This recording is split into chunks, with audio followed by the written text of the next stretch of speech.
네, 저희가 미주장신이 자랑하는 세 번째 북콘서트입니다. 첫 번째는 작년 이맘때쯤 했던 우리 김일권 교수님 우드베리의 이슬람 선교신학 가지고 우리 첫 번째 북콘서트를 시작을 했었고요. 또 올해 봄에는 제가 쓴 마가복음 읽기 일상과 신앙 가지고 두 번째 콘서트를 했습니다. 이제 세 번째 북콘서트인데 저자분이 상당합니다. 네 분이나 되십니다. 네 분, 우리 이상명 총장님, 민종기 목사님, 박일용 목사님, 송병주 목사님, 네 분 다 외우기도 힘드시죠? 그렇죠? 오늘 네 분을 한 자리에 이렇게 같이 뵙는다는 것도 참 쉽지 않은데 네 분이 한 자리에 이렇게 모였습니다. 요한계시록 하면 어떤 생각이 떠오르십니까? 어려워요. 예. 요즘 날씨가 안개가 많이 끼는데 뭐 뿌옇죠, 그죠? 조금 뭔가 뿌연데 오늘 책을 통해서 교수님들 또 목사님들 말씀을 통해서 조금 맥도 잡고 또 이렇게 많은 것들을 좀 배워갈 수 있는 그런 시간들이 되었으면 좋겠습니다.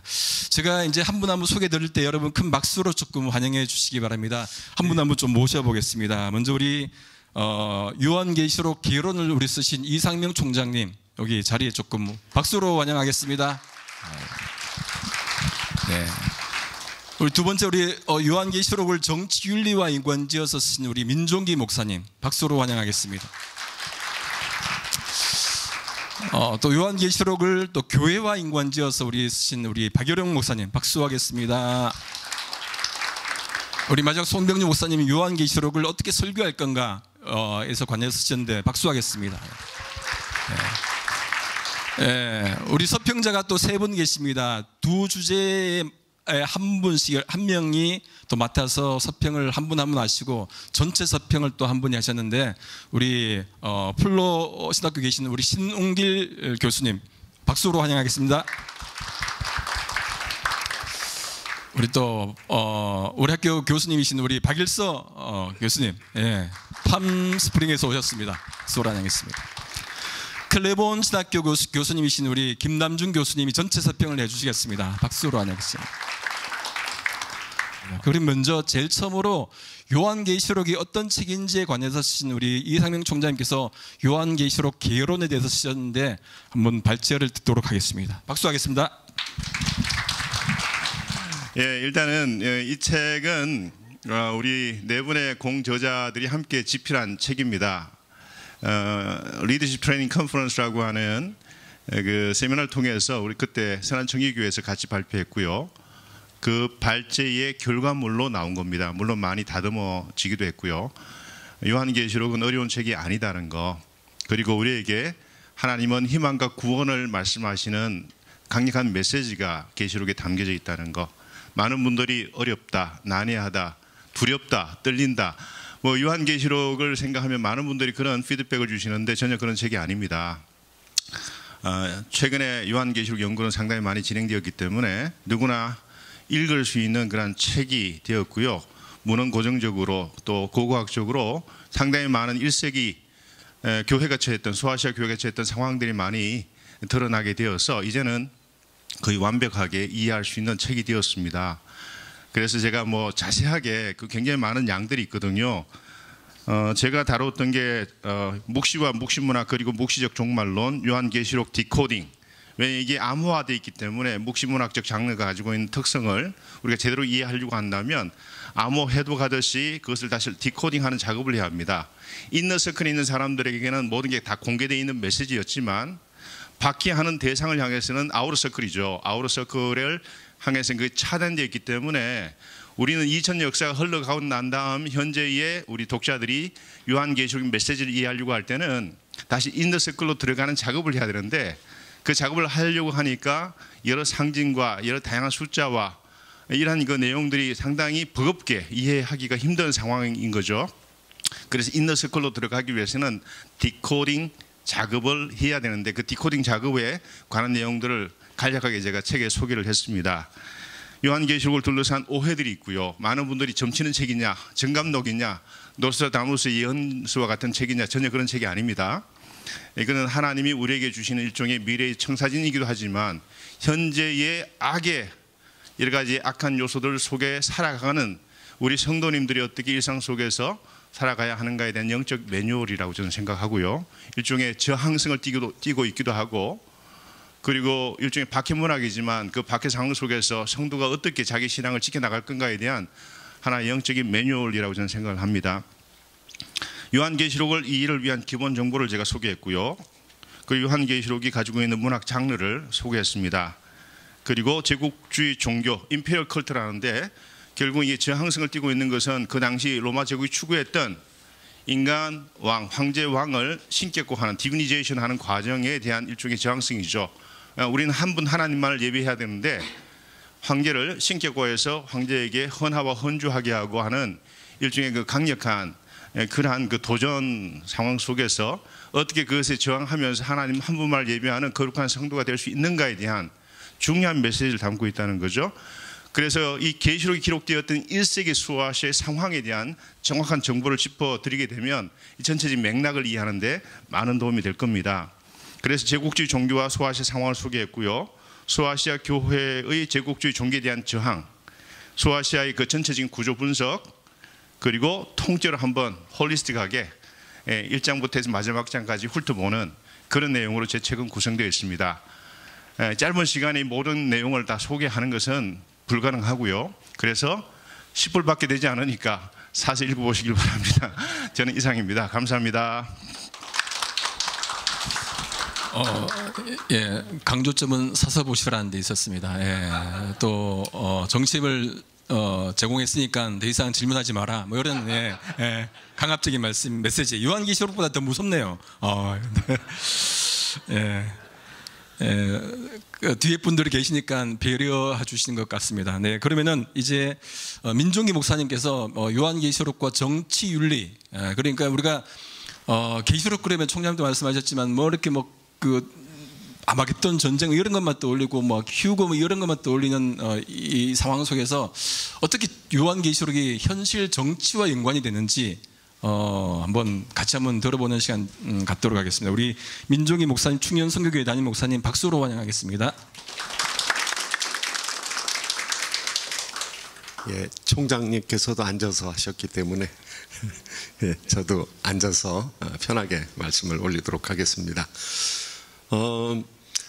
매일 성경이라는 책을 읽으면서 2달에 한 번씩 이제 책을 바꿔서 다루게 되는데 계시록이 한번 걸렸던 적이 있습니다. 그때 이제 우리 이상명 총장님께서 3군데를 이렇게 돌아다니면서 계시록 개론에 대한 그런 말씀을 해주셨는데, 저희들이 이제 성경 읽기 운동을 하면서 그냥 우리끼리 내부 사역에만 그쳐서는 안 되겠다. 그래서 그때 상황이 굉장히 어려운데도 불구하고 우리 송병주 목사님께서 그 교회를 열어주셔서 그곳에서 이제 여러 사람들이 모여서 이렇게 계시록에 대한 연구 발표를 할 수 있는 그런 좋은 기회를 가졌습니다. 저는 정치윤리에 대해서 이제 발표하게 되었는데요. 성경에서는 정치만큼 이렇게 뭐 정치, 경제, 사회, 문화, 예술, 종교 이런 부분들이 다 나오지만은 정치는 굉장히 세분화되어서 소개가 되고 있습니다. 그 이유는 정치에 대해서 견제를 하지 않으면 종교가 먹혀버리기 때문에 구약에서도 정치 지도자들에게 딱 이렇게 제한을 두고 너는 제사 지내지 말아라. 또 아무것도 아닌 것 같은 우시아 왕이 분향한 것 때문에 그것 때문에 문둥병이 생기고 통치를 아들을 통해서 할 수밖에 없는 그런 상황이 생기거든요. 이제 그런 면에서 이 정치는 우상화되기 쉬운 영역이기 때문에 성경에서 아주 조심스럽게 다루고 있는 부분이라고 생각이 듭니다. 그때 이제 요한계시록이 읽혀진 당시에도 황제 숭배가 공공연하게 요청되어지는 그런 때였고요. 네로 황제, 또 카리쿨라, 또 이 성경이 적혀지던 그때에 아무튼 그 황제가 있습니다. 여기 책에 나와 있습니다. 책을 사서 보시면 자세히 알 수 있는 도미티안 황제. 도미티안 황제 때에도 본인들이 황제 숭배를 해주기를 바랬습니다. 그런데 죽고 나서는 그렇게 황제 숭배를 하지는 않았습니다. 그러니까 황제들이 자기들을 정치 지도자로 인식하는 것을 떠나서 이제는 신적인 존재로 인식해주고 그렇게 숭배해주기를 바라는, 그래서 그 중근동 각처에서는 이 로마의 휘하에 있는 도시들이 자발적으로 황제 숭배를 하면은 경제적인 이권을 따낼 수 있고 신전을 지으면서 도움을 받을 수 있고 아주 도시 자체가 승격이 될 수가 있거든요. 이제 그런 이유 때문에 황제 숭배를 하려고 했고 실제로 하기도 했고, 7교회, 소아시아 7교회 중에서는 3교회는 아주 구체적으로 황제 숭배를 했던 그런 이제 사건들이 성경에서 드러나고 있고요. 이제 그런 가운데서 황제가 아니라 네로가 아니라 이 네로 카이사 하면은 666입니다. 그리고 네론 카이사 하면 666이고요. 네로 카이사 하면 616입니다. 어떤 사본에는 616도 나오고 또 666도 나오고요. 이제 그런 황제 숭배를 어떻게 믿음으로 격파할 수 있느냐? 예수 그리스도가 왕이시라는 것이죠. 예수 그리스도가 만왕의 왕이요 만주의 주시라는 것이죠. 이제 정치적인 면에서 보면은요, 계시록 전체 22장 가운데서 제가 보기에 우주 통치의 핵심 본부는 4장 5장에서 나옵니다. 하나님께서 보좌에 앉아 계시고 보좌 앞에 네 짐승이 있고 그리고 24장로가 있고 예수님께서 어린 양으로서 인을 떼고 계시고, 하나님의 계획을 집행할 자는 예수 그리스도밖에 없다는 것이죠. 그러니까 예수님께서 하나님께서 지정하신 왕이요 심판자로서 이 세상을 끝까지 다스리시고 세상을 전복시킨다는 것이거든요. 지금은 황제 숭배가 아주 그 당시에 그 세속 사조로서 등장을 했지만 그것이 아니라는 거거든요. 그리고 예수님께서 왕으로 소개되고 난 다음에 예수님께서 교회를 돌아보시는 예수님이시고, 그 다음에 이 세상에 가장 그 황제가 심각하게 다스리게 되는 전체주의, 이 전체주의가 어떻게 무너지느냐, 그게 이제 13장에 보면은 짐승과 적그리스도, 이 짐승과 거짓 선지자의 모습으로 나오는데요. 바다에서 올라온 짐승, 이 계시록 자체에 해석의 코드가 많이 있고요. 또 묵시문학이니까 다니엘서로 들어가면 거기 해석의 코드가 있고요. 또 사도 요한이 계시를 받을 때 보았죠. 그냥 자기가 집필한 것이 아니라 하나님께서 주신 계시를 보았는데 그 본 것을 어떻게 기록했느냐 하면 구약의 양식을 따라서 기록했거든요. 구약 성경을 이용해서 기록을 했거든요. 그렇기 때문에 구약 성경에서 많은 부분 해석의 단초를 발견할 수 있고, 교회 내부에서 소통하려고 쓴 문서이기 때문에 교회 밖에 사람들이 들어올 수는, 아까 총장님 얘기하신 이 코드를, 심볼, 상징과 은유와 이 숫자들을 많이 사용을 해가지고 교회 밖에 사람들한테는 소통이 안 되게끔 그렇게 만들어 놓은 것을 이제 이 짐승과 적그리스도, 뭐 그런 말로도 표현하는데요. 바다에서 올라온 짐승은 적그리스도입니다. 그 다음에 땅에서 올라온 짐승 거짓 선지자. 이것은 현대적으로도 큰 의미가 있는 게요, 이 짐승과 거짓 선지자, 그 당시에 그 황제와 그 황제를 돕는 이 거짓 선지자, 이 땅에서 올라온 짐승, 바다에서 올라온 이 짐승들은 지금도 전체주의 국가에서 심각하게 행해지고 있는 이 현실성 있는 이야기입니다. 전체주의는 우파 전체주의가 있고 좌파 전체주의가 있습니다. 우파 전체주의는 여러분이 잘 알듯이 히틀러나 또 일본의 군국주의자나 뭐 이런 것들이죠. 좌파 전체주의는 공산주의 전체주의를 얘기하고 있는데요. 뭐 두 체제가 심각하게 많은 사람들한테 손상을 주게 되는데요. 그것은 이 황제가 신의 위치에 올라가기 때문에 그렇습니다. 그러면 신으로 믿지 않는 사람들은 다 제재를 받게 되어 있고요, 핍박을 받게 되어 있죠. 그 다음에 누가 사람을 신으로 믿어줍니까? 그러니까 그 신으로 믿게끔 만들어주는 거짓 선지자가 있죠. 이것이 타락한 교회의 그런 활동인 것이죠. 그래서 그 황제를 신으로 숭배하게끔 만들어주는, 뭐 지금 북한 같은 데서는 이 3대가 신이죠. 사실은 이거 종교 집단입니다.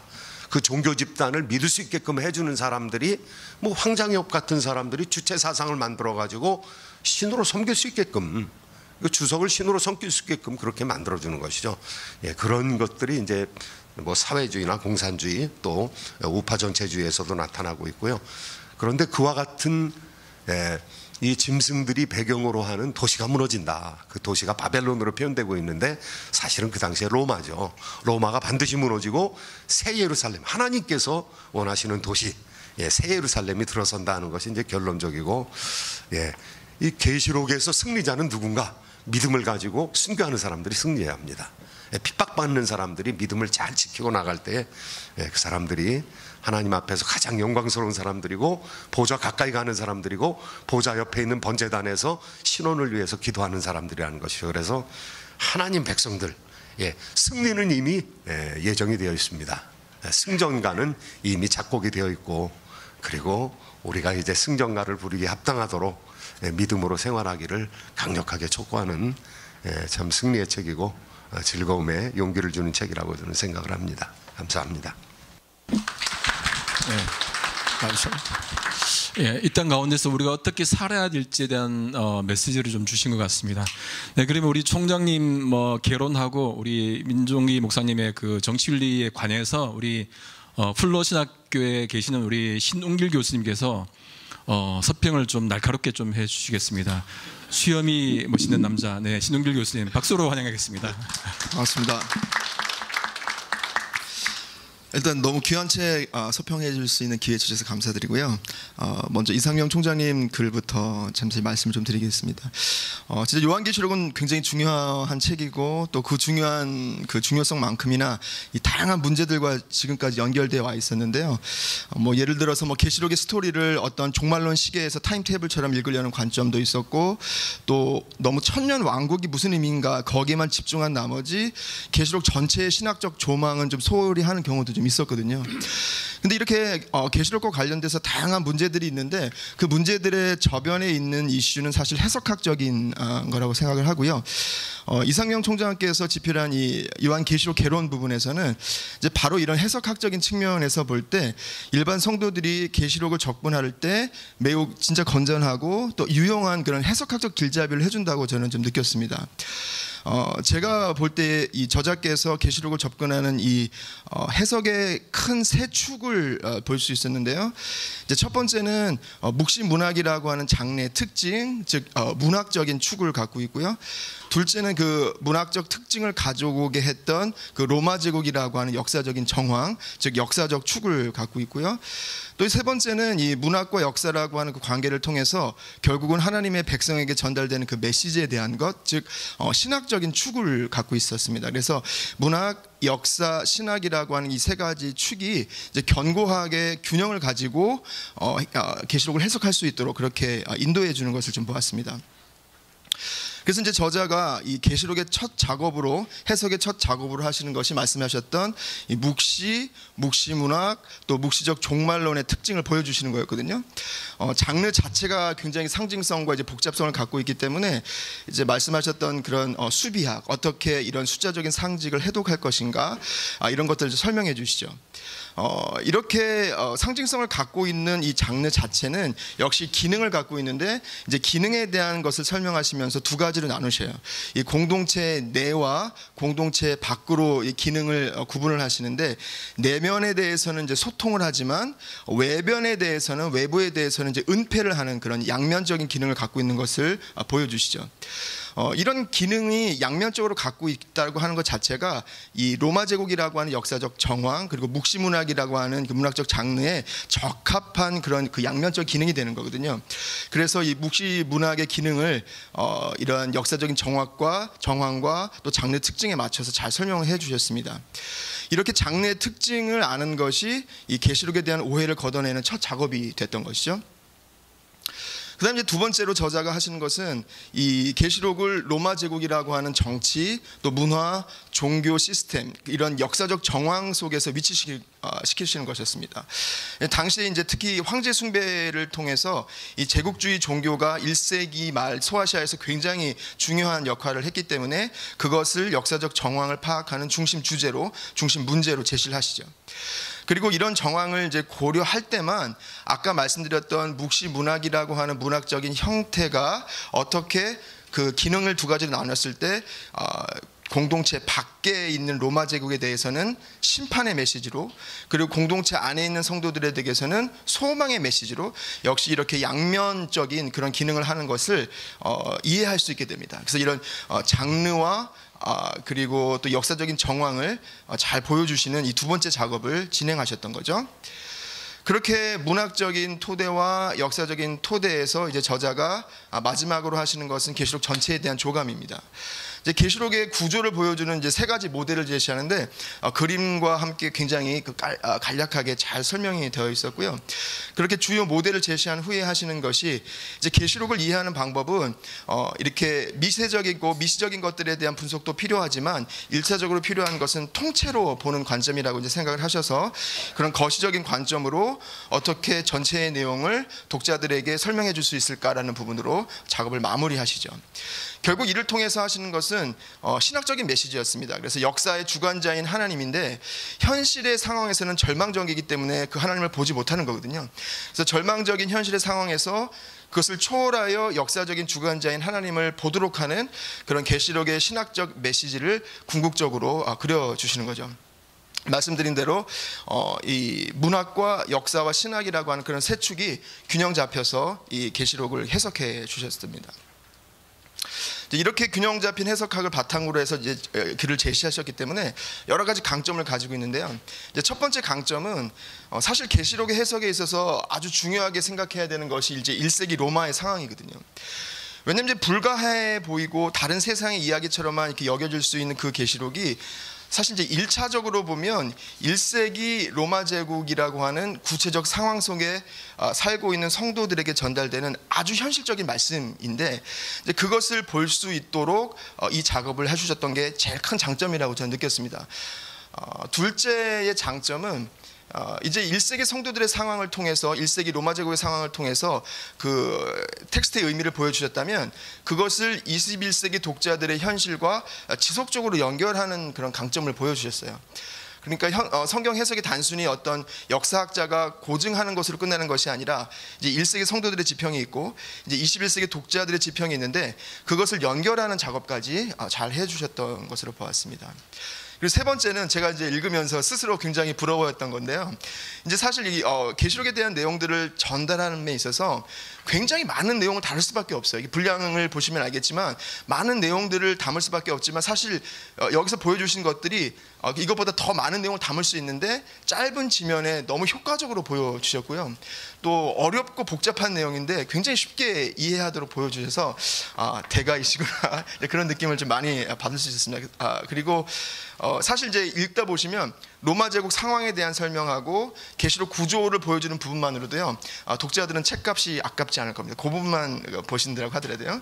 종합해서 말씀드리면 저자는 계시록이라고 하는 매우 어려운 주제의 책을 일반 독자들이 가장 균형적으로 이해할 수 있도록 계시록 해석의 열쇠들도 제공하시고 재료들을 제공하시면서 짧은 지면 안에 가장 이해하기 쉬운 형태로 보여준 글이었습니다.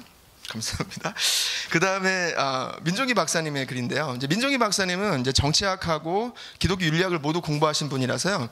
제가 이 챕터를 읽기 전부터 굉장히 기다렸어요. 어떤 정치적 측면을 계시록에서 볼 수 있을까. 근데 그 결과는 제가 생각하고 있었던 어떤 정치라고 하는 개념 자체의 외연을 좀 넓혀야 된다라는 것이었어요. 왜냐하면 계시록이 말하고 있는 그 정치는 하나님의 정치의 실현이었거든요. 그리고 성도들은 그런 하나님의 정치라고 하는 환경 안에서 어떻게 하나님의 통치의 관점에서 지금 이 땅에서 정치적인 선택을 해야 하고 어떻게 정치적인 행동을 해야 되는가라고 하는 것까지 연결될 수 있어서 이 정치의 개념을 훨씬 넓혀야 되는 것을 알 수 있었습니다. 그래서 이제 처음에 이 글을 시작하시면서 이제 민 박사님은 정치에 대한 좁은 개념을 이제 피하기 위해서 정치를 권모술수와 동일시하는 것을 이제 피하십니다. 그런 그 리덕셔니즘을 좀 피하시고 하나님의 정치라는 측면을 제시하면서 이 독자가 처음부터 정치라는 의미를 다시 한번 이해하도록 초청을 하시죠.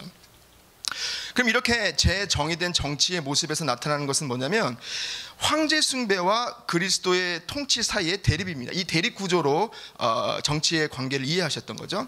그러니까 한편에서 로마 제국은 정치적 모양 또 문화적인 방법을 통해서 이 황제 숭배를 요구하게 되는데, 그렇게 자신을 신성시하는 이런 황제의 모습을 통해서 저자가 발견하는 것이 적 그리스도의 패턴입니다.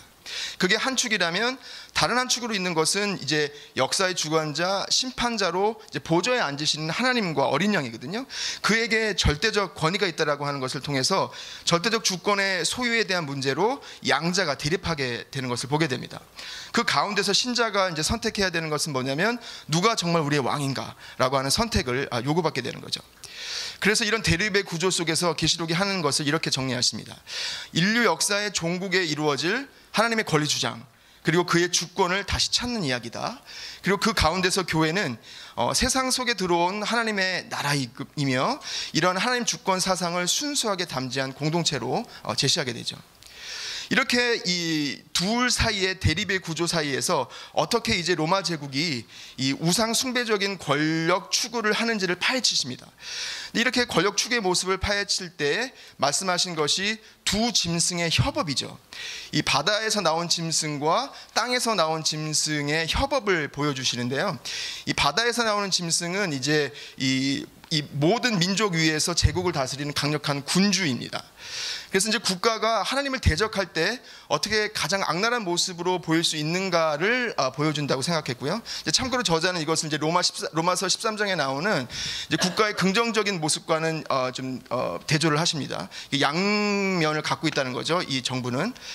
근데 이렇게 바다에서 나오는 짐승과 함께 땅에서 나오는 짐승이 있는데, 이 땅에서 나오는 짐승은 이제 거짓 선지자라고 말씀하셨지만, 이제 이 바다의 짐승이 우상 숭배적이고 전체주의적인 권력, 국가 권력을 이제 지지할 수 있도록, 그래서 가질 수 있도록 백성을 미혹하고 타락해 하는 그러한 교회 세력 아니면 종교 세력이 되죠. 그렇게 두 짐승들이 협업을 통해서 나오는 것이 이렇게 표현하시는데요. 용을 중심으로 하는 악의 시스템이 형성된다라고 이제 말씀을 하십니다. 그리고 이런 시스템은 역사 가운데서도 이제 반복적으로 나타나기 때문에 이 전체주의적인 정치인 숭배하고 그리고 어떤 종교적인 이데올로기가 결합되는 케이스를 많이 설명해 주십니다. 히틀러 같은 경우죠. 그러나 이제 이것이 끝이 아닙니다. 이런 억압적인 이러한 정치 세력이 만들어냈던 어떤 그런 신화들을 계시록의 내러티브는 이 파괴하고 붕괴시킨다고 말씀하시는데, 그 붕괴의 이상이 나타나는 것이 바벨론 도시의 붕괴죠.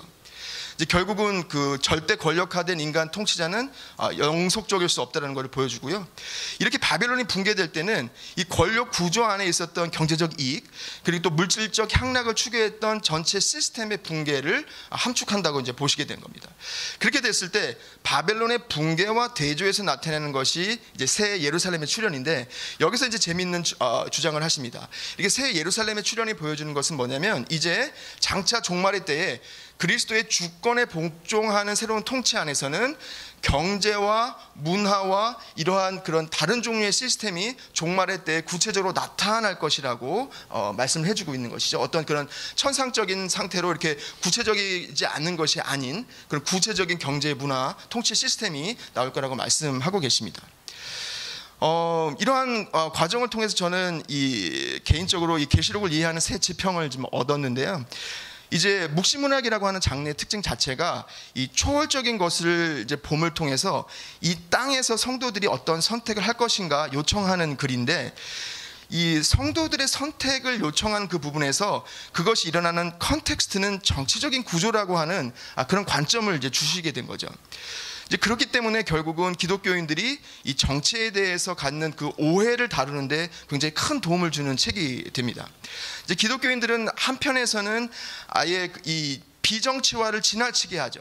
정치화를 너무 피하게 되니까 이분법적으로 정치에 대해서 소홀하게 되는데, 그런 태도를 살거나 아니면 거꾸로 어떤 특정 정치적 입장을 종교적으로 절대화하는 오류를 범할 수 있게 되는데, 그 양자를 다 피할 수 있는 그런 길을 이 계시록의 내러티브를 따라가는 과정 가운데서 발견할 수 있도록 그런 가이드를 해주는 글이 되었던 것 같습니다. 우리가 정치적인 비판과 선택과 행동에서 어떻게 연결해야 되는지를 그렇게 보여주는 그런 유익한 글이었습니다.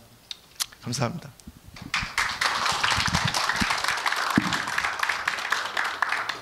체스터턴이라는 학자가 그런 말을 했다는데, 요한이 본 환상 중에 괴물이 많았는데 그 중에서도 비평과 같은 야수는 본 적이 없다 그랬거든요. 근데 우리 신동길 교수님 너무 칭찬만 해주셔서, 다음 뒤에 하시는 두 분들은 좀 야수적인 본성을 조금 좀 발휘해 주시기를 부탁드립니다.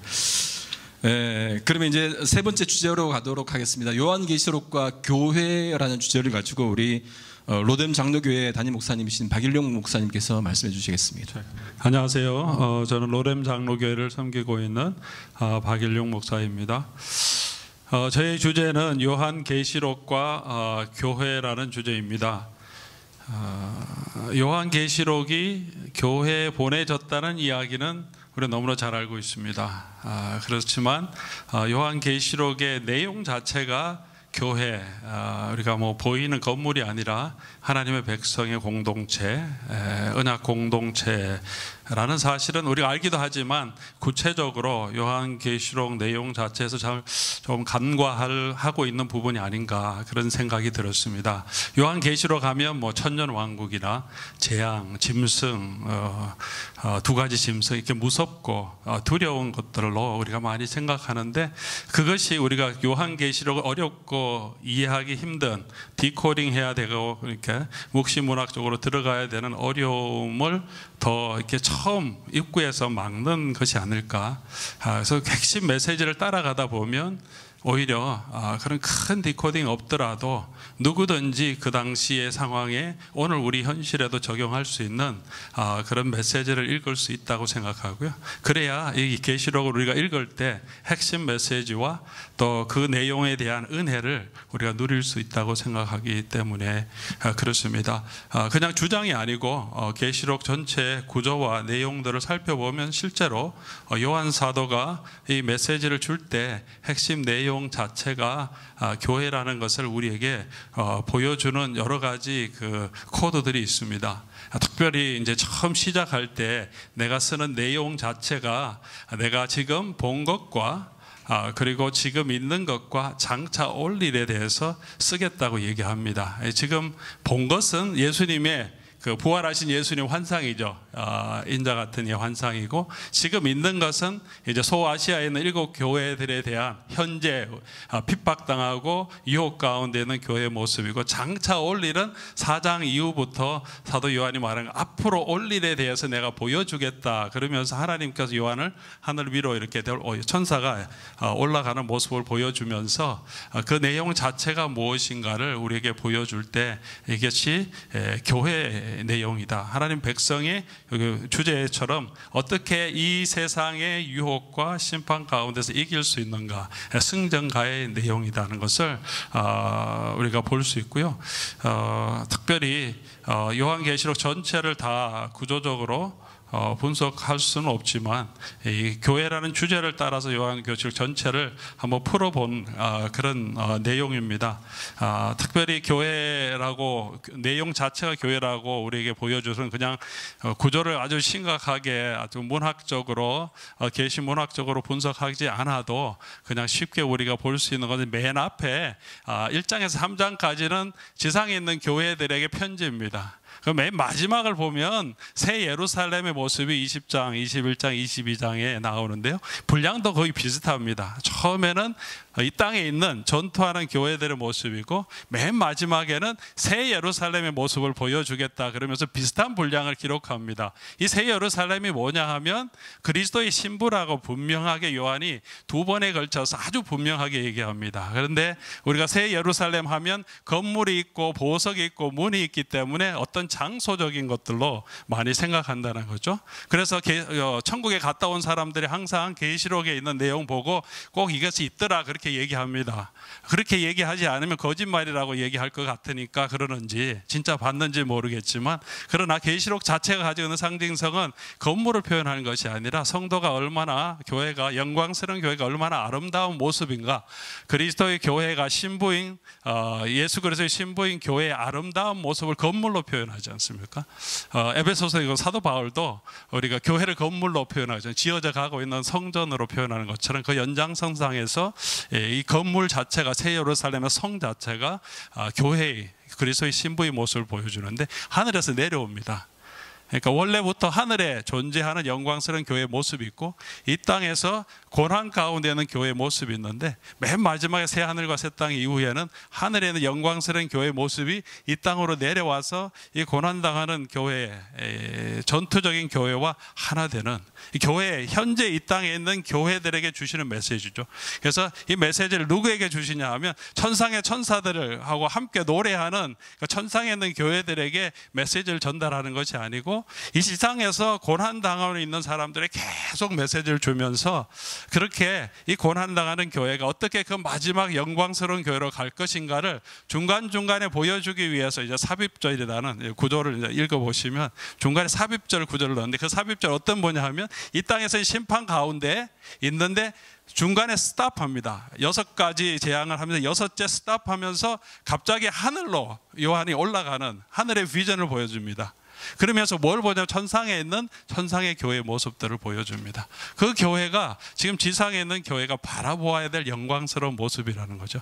고난당한 거 있지만 우린 여기서 죽지만 순교를 당하지만 순교당한 자들이 천상에서는 하나님을 영원토록 찬양하고 있는 그 모습을 바라보면서 이 땅의 고난을 견디게 하고 이 땅의 유혹을 이기게 합니다. 맨 마지막에 바벨론을 보여주는데 그 바벨론보다 더 아름다운 그리스도의 신부의 모습을 맨 마지막에 보여주면서 이 땅의 유혹을 로부터 이기게 하는 교회에 주시는 메시지고 교회가 무엇인가에 대한 메시지고 이 교회와 함께 하시는 이제 7교회 7촛대와 7별을 예수님께서 그 촛대 가운데 거하시고 7별을 잡고 계시는데 이게 다 교회라고 말합니다.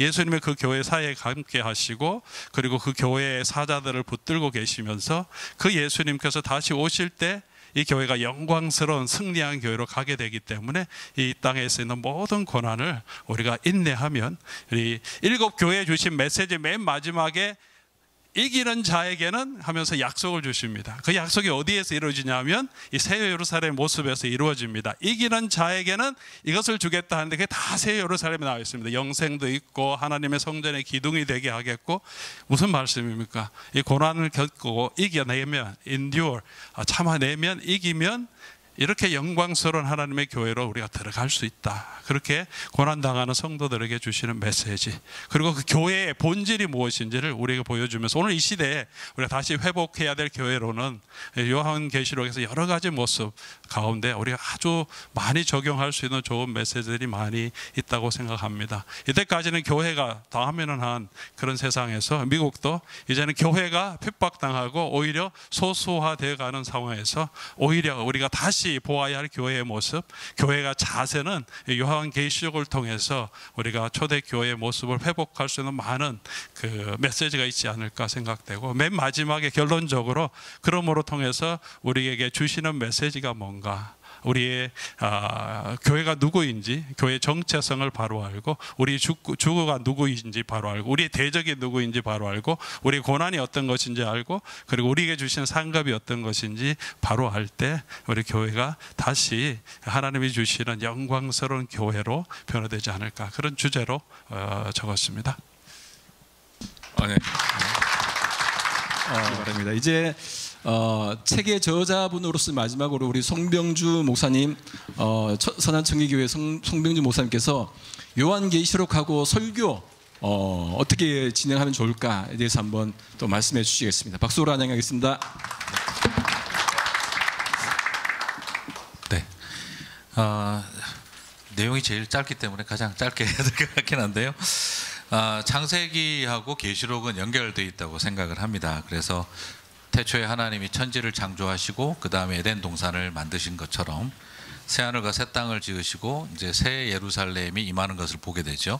그래서 창세기가 이제 계시록으로 연결이 되는 걸 볼 수가 있습니다. 그래서 보석의 이야기나 나무의 이야기가 나오는 것도 바로 잃어버린 에덴의 회복이다 하는 측면을 보여주고 있습니다. 그래서 성경 전체가 만들어주신 천지 아래서, 그리고 에덴을 가지고 살다가 우리가 에덴을 잃어버린 자들이 되고 난 이후에 어떻게 그 에덴을 회복하는지가 구약과 신약으로 계속 이어지고 있다고 생각을 합니다. 그래서 그 에덴이 결국에는 새 예루살렘으로 완전히 완성된다는 것과 그리고 그것이 새하늘과 새 땅으로 연결되는 걸 볼 수가 있어서 설교자의 입장에서는 계시록을 설교할 때에 그 창세기부터 전체 그 연결 구조들을 보고 설교하는 게 좋겠다 싶습니다. 그래서 창세기가 계시록을 바라보고 계시록이 창세기를 완성하는 그런 구조를 보는 눈이 필요하지 않겠나 싶습니다.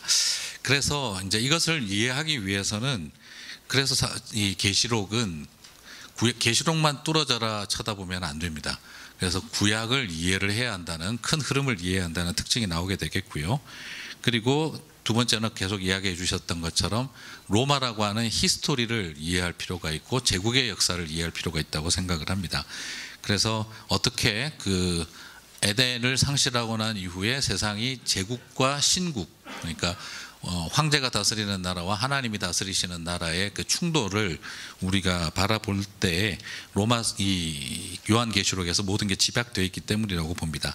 그래서 요한계시록을 잘 이해하기 위해서는 validity, 말씀에 대한 타당성이 필요하고 또 relevancy, 그 당시 로마의 역사에 대한 이해가 동시적으로 필요하다 싶습니다. 그래서 이제 저는 그래서 여기서 또 많이 부탁하고 싶은 것은 요한계시록이 아까 우리 박일종 목사님 말씀하신 것처럼 예수 그리스도의 계시다 하는 걸, 교회를 위해서 쓰신 서신이다 하는 걸 꼭 기억할 필요가 있겠다 싶습니다.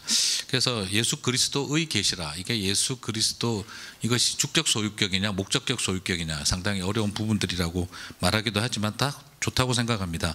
예수 그리스도께서 계시하신 것이고 예수 그리스도를 계시하신 것이다 라고 보지 않겠나 싶습니다. 그런데 이게 예수 그리스도가 드러난다고 해서 그 예수 그리스도의 역사적인 예수님에 대한 묘사만 하고 있는 것이 아니라 요한복음의 신학의 특징처럼 요한은 철저하게 삼위일체론적으로, 그리고 예수님이 다시 오실 알파와 오메가의 하나님, 창조주 하나님이라는 맥락을 견지하고 있다고 생각이 됩니다. 그래서 예수 그리스도만 찾으면 되는 건데 그 속에는 삼위일체론적 이해가 반드시 있어야 된다는 생각을 하게 됩니다. 그래서 목회자로서 설교를 할 때 성도들에게도 말할 때 666이나 아마겟돈 전쟁이나 또 혹은 내지는 요즘 시대에 나타난 이만이나 뭐 여러 이런 교주들의 문제가 아니라 예수 그리스도만 바로 이해하면 된다는 거죠. 터미네이터가 I will be back 했잖아요. 그럼 터미네이터가 와야죠. 근데 송병주가 올 수는 없지 않습니까? 그거 마찬가지라고 생각을 해봅니다. 그래서 그런 맥락처럼 명확하게 이 계시를 이해를 하면 좋겠다 싶고요. 그리고 위기가 외부에서의 싸움도 있지만, 분명히 외부와의 싸움도 있지만 요한계시록에서 계속 보여주는 것은 내부의 문제인 것 같아요. 어떻게 하면 교회가 같이 그 외부의 힘에 타협하고 부패하느냐에 달려있다는 생각이 들어서 나중에 더 큰 싸움은 우리 내부와의 싸움인 것 같다는 싶을 정도의 싸움이 보입니다. 그리고 교회가 얼마나 더 잘해야 된다는 이런 이야기를 하고 싶지는 않아요. 오히려 그 교회를 붙들고 계시는 우리 예수님을 보여주고 있다고 생각을 합니다. 그런 맥락들을 보면서 우리에게 절망하지 말라는 소망을 심어주고 있는 것 같아요. 우리가 더 얼마나 완벽해야 하느냐보다 우리를 붙들고 계시는 이제 예수 그리스도의 은혜를 보게 하시는 것이다. 그래서 제일 개인적으로 요한계시록을 묵상하면서 제일 큰 그림 하나는 설교자로서, 목회자로서, 설교자로서 제일 중요한 그림은 그 요한의 가슴인 것 같습니다. 그렇지 않았겠습니까? 모든 동역자들은 다 죽었다 그러고 자기는 이제 밤모섬에 갇혀 있는 몸이고, 그리고 교회들은 배교하고 무너지고 있고, 그리고 교회의 희망은 보이지 않고 세상은 강해지고, 그럴 때 말씀을 전해봐야 소용이 없구나, 이런 시대에 설교를 해봐야 무슨 의미가 있겠나, 이런 시대에 하나님 말씀을 전한다는 게 의미가 있나, 그런 절망이 아마 요한의 가슴 속에 계속 밀려오지 않았을까 하는 생각을 합니다. 그때 하나님이 다시 말씀을 주셨다는 거죠.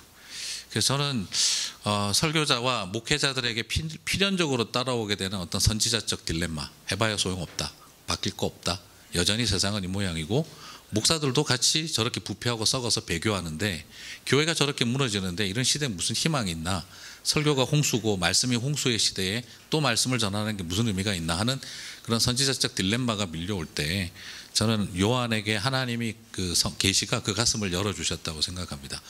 그래도 전해야 된다, 그래도 선포해야 된다, 일곱 교회가 다 부패하고 무너지고 있다 할지라도 그래도 교회가 붙들고 계시는 분은 예수 그리스도다. 그걸 바라보라는, 그리고 그분이 다시 오신다는 것에 대한 소망이라고 싶습니다. 그래서 어떤 절망의 자리에 있다 할지라도, 내가 밤모섬에 갇혀 있는 자리에 있고 내 주변에 희망이 보이지 않는다 할지라도 그래도 다시 붙들 건 말씀이다 하는 그 소망을, 말씀이 무너진 시대에 다시 말씀을 보여주시고, 교회가 무너지는 시대에 다시 교회를 붙들고 계시는 예수님을 보여주시는 게 요한계시록의 설교자들이 가져야 될 가장 중요한 메시지와 가슴이 아닐까, 그렇게 정리해 봅니다. 네, 감사합니다. 네, 감사합니다. 소망 없을 때 소망하는 것, 그게 메시지인 것 같습니다. 네, 그러면 우리 박일용 목사님이 하신 요한계시록과 교회, 그리고 송병주 목사님 말씀하신 계시록과 설교에 관해서 이제 박일서 교수님께서 이제 서평해 주시겠습니다. 박수로 환영하겠습니다. 귀한 자리에 초대받고 또 귀한 분들의 글을 읽고 비평하는 자리라 참 두려운 마음으로 비평을 준비했습니다. 처음 요청을 받았을 때 5분에서 10분이라고 말씀을 해주셔서 저는 늘 청중 프렌들리라서 5분을 기준으로 비평을 작성했고, 10분 작성하면 다 스포일이 될 것 같아요.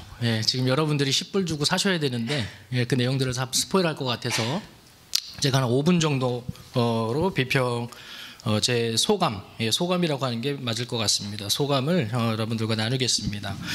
박일용 목사님은 요한계시록과 교회라는 주제로 글을 써주셨는데, 아시는 분들은 아시겠습니다만 박일용 목사님 또 신약학을 전공하시고 하셔서 또한 또 두루 목회 현장에서 관록도 있으시고 해서 기대하는 마음으로 원고를 읽었습니다.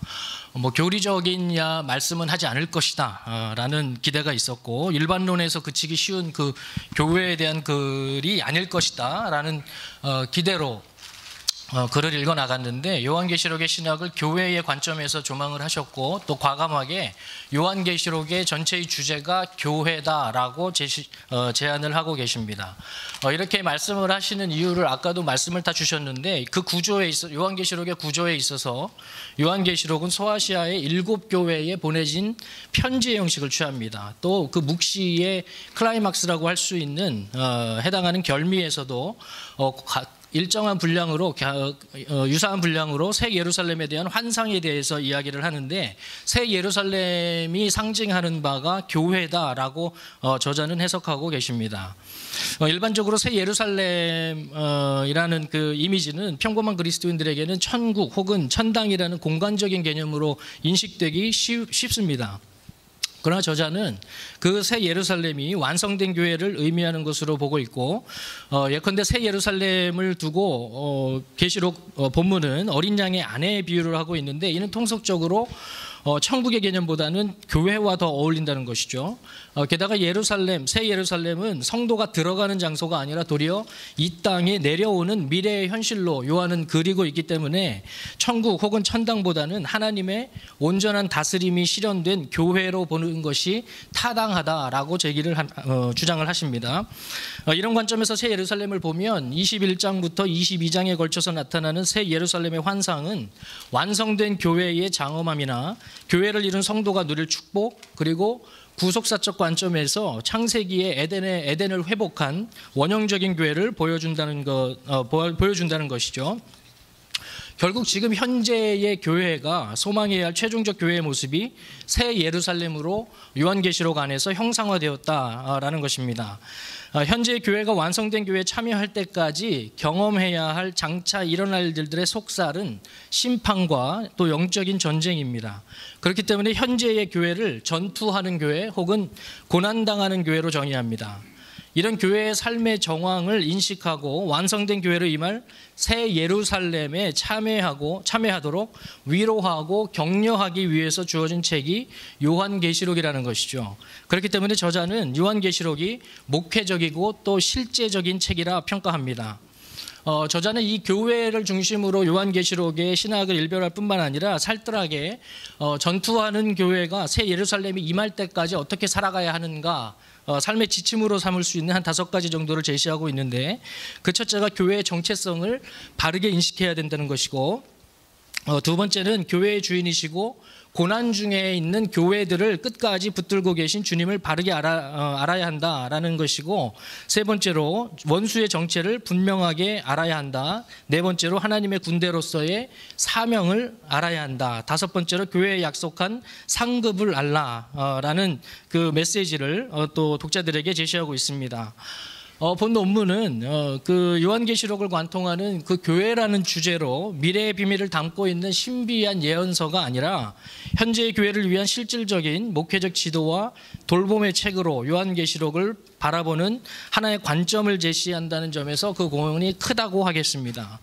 그 교회라는 큰 틀거리를 독자들에게 먼저 제시하기 때문에 요한계시록을 읽는데 두려워하는 그 두려움의 장벽을 조금 더 낮춰서 당장이라도 요한계시록을 펼 수 있게끔 하는 하나의 길잡이를 제시한다라는 생각을 합니다.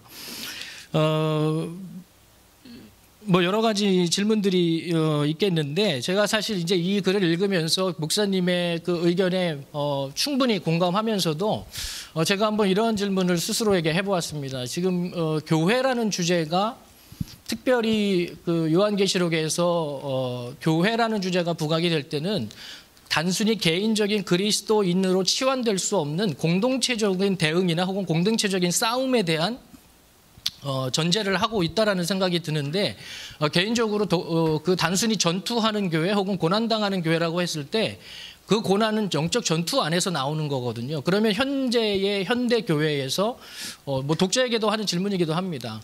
우리가 교회로서 혹은 서로 그리스도인들이 모여있는 그 공동체로서 이 시대에 싸워야 되는 전선이 어딘가, 그것을 우리가 바르게 식별하고 있는가 라는 질문을 사실 개인적으로 하게 되었습니다. 그래서 여러분 뭐 감히 말씀드리기는 요한계시록에 대해서 아직도 두려움이나 그 읽기에 대해서 주저하는 분들에게 이 책에 있는 앞서 뭐 발표해 주신 우리 총장님이시나 혹은 민정희 목사님, 또 우리 박일영 목사님, 또 이후에 제가 또 비평을 하게 될 성병주 목사님께서 적어주신 이 글들이 여러분들이 요한계시록을 접하는 데 있어서 굉장히 좋은 길잡이가 될 거다라는 확신을 했습니다.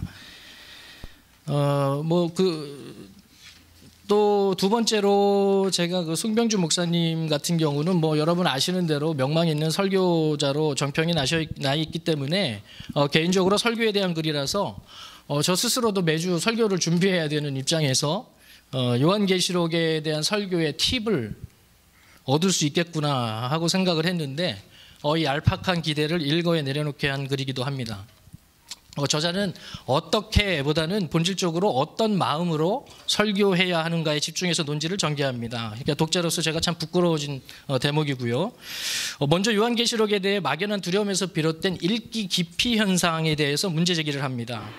저자는 해석의 오류로 이단에 빠지기도 하지만 원천적으로 우리가 읽지 않기 때문에 이단에 빠진다는 점을 뼈아프게 지적을 합니다. 요한계시록을 바르게 읽기 위해서 설교자를 포함한 독자들은 최소한 구약의 예언서의 맥락과 또 당시 로마 제국의 정황, 그리고 묵시라고 하는 그 장르의 이해에 대한 선의를 갖출 것을 또한 제안합니다. 이 선의의 바탕에서 읽기를 할 때 설교자가 놓치지 말아야 할 관점을 네 가지로 정리하고 있는데, 첫째는 계시라는 그 단어는 감추려고 하는 게 아니라 말 그대로 감추어졌던 것을 드러내는 것이라는 정의를 잊지 말아야 한다는 것이죠. 둘째로 그 계시는 본문의 표현대로 예수 그리스도의 계시입니다. 이 표현은 말씀하신 대로 주격적 소유격이나 주격적 소유격으로 이해하면 예수 그리스도가 열어주신 비밀로 읽을 수 있고, 또 목적격으로 읽으면 예수 그리스도가 비밀의 내용이 된다는 읽기가 가능합니다. 그러니까 양자 모두 예수 그리스도가 계시의 중심에 있습니다. 셋째로 그 예수님이 하나님이시라는 삼위일체적인 이해입니다. 하나님의 창조로 시작된 창세기의 역사를 하나님이신 예수 그리스도께서 완성하시는 우주적인 드라마가 요한계시록이라는 것이죠. 네 번째로 앞서 그 박일영 목사님 글에서도 다룬 대로 계시록은 교회를 향한 서신이라는 것이죠. 저자는 교회를 향한 서신이라고 할 때 그 교회가 평범한 교회들이라는 사실에 주목하고 요한계시록이 어렵거나 혹은 난해한 책이라 규정하는 현대의 관점에 이의를 제기합니다. 저자는 요한계시록 안에서 교회들의 대적들의 정체들을 규명하면서 일반적으로 알려진 대로 로마의 박해나 혹은 로마 제국의 공식적인 박해나 황제 숭배와 같은 교회의 외부 요인보다 적극적으로 그 사회에 동화되려고 하는 교회의 내적 요인을 더 심각하게 인식합니다. 교회 내에 있는 영적 타협이 가장 경계해야 할 영적 전쟁의 전선이라는 것이죠. 반모섬의 요한은 당대 교회들이 초기의 열정을 잃어버리고 타협하고 동화되어가는 교회들의 모습에 낙심했을 것으로 추정합니다. 그러니까 저자의 그 문학적 상상력이 거침없이 발휘되는 대목이기도 하고 설교자의 마음에 대한 저자 나름의 결론이 제시되는 대목이기도 합니다. 선포가 아무런 변화를 야기하지 못하는 설교자의 무능에 대한 자책이 설교자가 가져야 할 마음이 아니라 절망스러운 교회의 실패와 요동에도 불구하고 그 교회를 붙들고 계신 예수 그리스도의 은총과 자비가 설교자가 품어야 할 마음이라는 것이죠. 또한 그 심판의 틈 사이로 비치는 천상의 예배가 설교자의 소망이어야 한다고 저자는 역설합니다. 그러니까 본고를 통해서 저자는 요한계시록뿐 아니라 성경의 본문과 씨름하는 모든 설교자들이 가져야 할 마음가짐을 다시 한번 상기시키고 있다고 생각합니다. 현상에 대한 절망 대신에 그 현상의 배후에서 완성된 예배의 주인으로 계신 예수 그리스도의 소망을 두어야 한다는 일갈은 모든 설교자가 새겨보아야 할 제안이라고 생각이 듭니다. 교회의 대적에 있어서 외부적 요인이 아니라 내부적 요인의 시선을 둔 점도 현대의 교회가 고민할 지점을 적실하게 지적했다고 생각을 합니다. 그러니까 모쪼록 반모섬의 요한과 같은 마음을 품은 설교자들이 예수 그리스도의 계시를 풀어 제치는 결기를 이 책을 통해서 갖게 되기를 소망합니다. 예, 이상입니다. 네, 감사합니다. 이제 우리 그 각 주제에 대해서 이제 서평을 해주셨고요. 이제 전체 서평을 우리 클레몬 신학교의 설교학 교수님이신 김남중 교수님께서 전체 이 네 분의 저자에 대한 전체 서평을 해주겠습니다. 박수로 하겠습니다. 요한계시록 하나님 백성의 승전가 가을북 콘서트 전체 서평을 할 수 있는 자리에 초대해 주신 우리 미주장신 이상명 총장님과 또 세 분의 저자 또 오늘 참석하신 모든 분에게 다시 한번 감사드립니다. 제가 서평을 맡은 책 오늘 여러분들 손에 들려져 있고 또 여러분 앞에 놓여져 있는 요한계시록 하나님 백성의 승전가입니다. 이미 말씀드린 대로 2017년 미국 서부 지역에서 열린 성서 유니온 주간 리더십 트레이닝 코스에서 발표되었던 발제들을 엮어 책으로 2019년 지난달 10월에 신간으로 나왔습니다. 이 책은 4명의 저자가 4가지 다른 주제와 관점을 가지고 요한계시록의 특징을 잘 살려내었습니다. 한 저자에 의해서 쓰여진 1인 1색이 일관성의 장점이 있다면 4인 4색은 다양성이라는 측면에서 장점이 있습니다. 그런 측면에서 이상명 총장님은 성서신학과 요한계시록, 민종기 목사님은 정치 윤리와 요한계시록, 박일용 목사님은 교회와 요한계시록, 송병주 목사님은 설교와 요한계시록을 잘 연결하셨습니다. 이 책은 또한 언어체가 다양해서 좋았습니다. 일단은 발제하실 때의 구어체가 책에 반영되어 있습니다.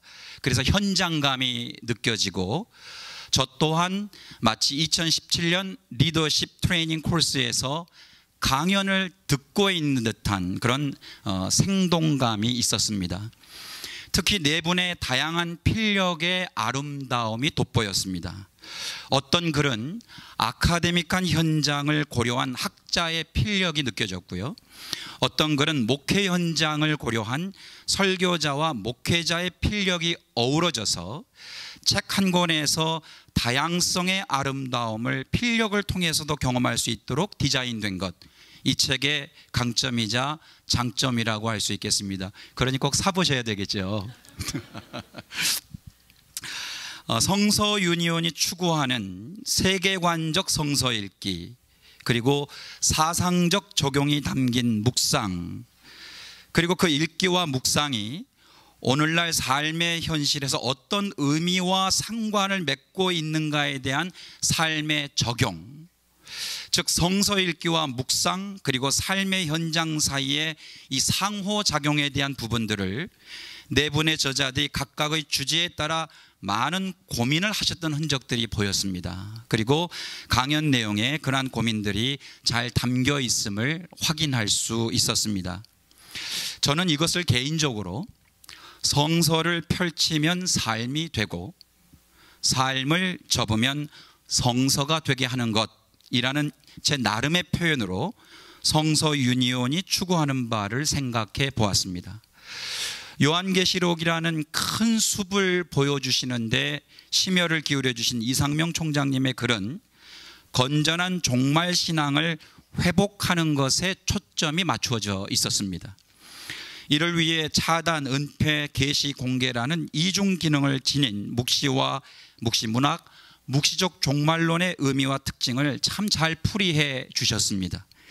결국 건전한 종말 신앙이라고 하는 것은 하나님께서 우리에게 주신 말씀과 뜻에 근거하여 건강한 신앙 그리고 바른 삶을 신실하게 살아가는 것이 종말적 신앙이다. 또 하나님과 올바른 관계를 맺고 그분의 사역에 우리 또한 동참하는 것, 그것이 종말 신앙임을 다시 한번 상기시켜 주셨습니다. 특히 제국주의 종교의 기원, 황제 숭배에 대해서 잘 설명을 해 주셨는데요, 이것과 로마 제국의 특징을 잘 설명해 주셨고, 이러한 특징이 21세기를 살아가는 이 세상의 현실과 결코 무관하지 않음을 맥락적으로 잘 연결시켜 주셨습니다. 그래서 외부의 도전뿐만 아니라 우리 내부의 도전, 즉 신앙인들의 어떠한 신앙과 마음가짐으로 오늘 이 시대를 살아가야 하는지에 대한 경종을 울려주셨습니다. 특히 요한계시록의 초대교회 당시 예배의 자리에서, 이 요한계시록이 예배의 자리에서 예배 공동체 앞에서 오랜 시간 동안 읽혀졌고 들려졌다는 언급, 즉 건강한 종말 신앙과 기도 그리고 예배의 중요성이 매우 구체적으로 초대교회 당시에 경험되었다라고 하는 부분은 예배학과 설교학을 전공하고 있는 저로서는 매우 흥미로운 부분이었습니다.